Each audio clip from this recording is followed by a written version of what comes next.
እንደ ግብርና በተለይ ደግሞ ከተረጂነት ወደ ምርታማነት ለማሸጋገር ያለን ተጨባጭ ነገር ምንድነው? ሪሶርሳችን እዚህ አካባቢ ምናመርተው ምርትስ ምን አይነት ነው የሚለውን ነው ልየታ ነው ያደረግነው።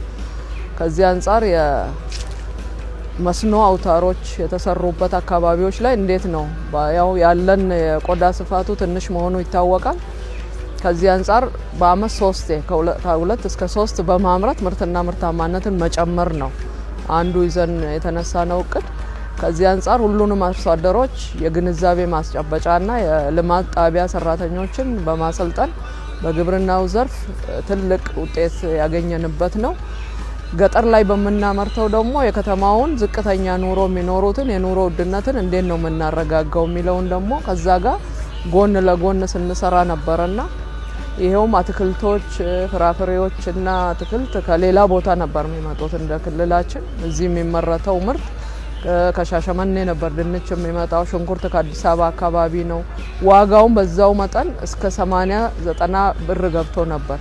ባለፈው አመት በዚህ ተመሳሳይ ጊዜ በዛ ዋጋ ሲሆን እዚሁ አምርተን ግን አሁን ያለውን አንደኛ ዘርን እኛ ስላቀረብንለት አርሶ አደሩ አይጎዳም። የውሃ ፓምፖችን በማቅረብ በተለይ በበጋ መስኖ እንዲያለሙ የተደረገበት ሁኔታ ነው ያለው። ስለዚህ አሁን በገበያ ላይ ያለው ምርት ገበያውንም በማረጋጋትም የአርሶ አደሩንም ኑሮ በመቀየር ትልቅ ስራ ተሰርቷል። አሁንም ቀጣይነት ያለው ስራ እንሰራለን ብለን ነው። ሌላው እነዚህ በተለይ ሶፊና ኤረር ወረዳ ላይ 22000 አካባቢ ተረጂዎች አሉ በሴፍትነት ተጠቃሚዎች። ስለዚህ እነዚህ አርሶ አደሮች ደግሞ መሬት አላቸው ግን የሚያርሱበት የሚያለሙበት ካፒታል የላቸው። ለነሱ አቅርቦትን በማቅረብ በመሬታቸው ላይ እንዴት አምርተው ራሳቸውን ይችላሉ የሚለውን አንደኛ አቅርቦቱን የውሃ ሞተሮችን ሸራዎችን በበጋ እንዲጠቀሙ በማድረግ ወደ 1800 አባወራው ከተረጂነት ራሱን እንዲችል የተደረገበት ሁኔታ ነው ያለው። በተለይ ቂሌ አካባቢ ዝም ብሎ ተቀምጠው የነበረውን በማሽን ላይ ኢኒሺዬቲቭ ከመረትን በኋላ በአንድ አባወራ ፐር ሄክታር 43 ኩንታል ያገኘበት 2 ሄክታር ያለውን በዛው ደረጃ ያንን ደግሞ እኛው ተመልሰን ደግሞ ገዝተን አካውንት ከፍተንለት ሴቭም እንዲያረግ ለምግቡ ደግሞ የሚተርፈውን እዛው እንዲያተርፍ ያደረግንበትና ከተረጂነት አስተሳሰብ ሰው ተላቆ በራሱ እንዲያመርት የተደረገበት ሁኔታ ነው ያለው። አካውንትም ተከፍቶላቸው አሁን ደግሞ በበጋ መስኖ እዛው አካባቢ ውሃም እያወጣን ያለነው አትክልትና ፍራፍሬ እንዲያመርቱ ሽንኩርት ዋጋን በራሳችን ዘሩን አቅርበን ከከተማው ጋርም እያስተሳሰርን ነው ያለነው።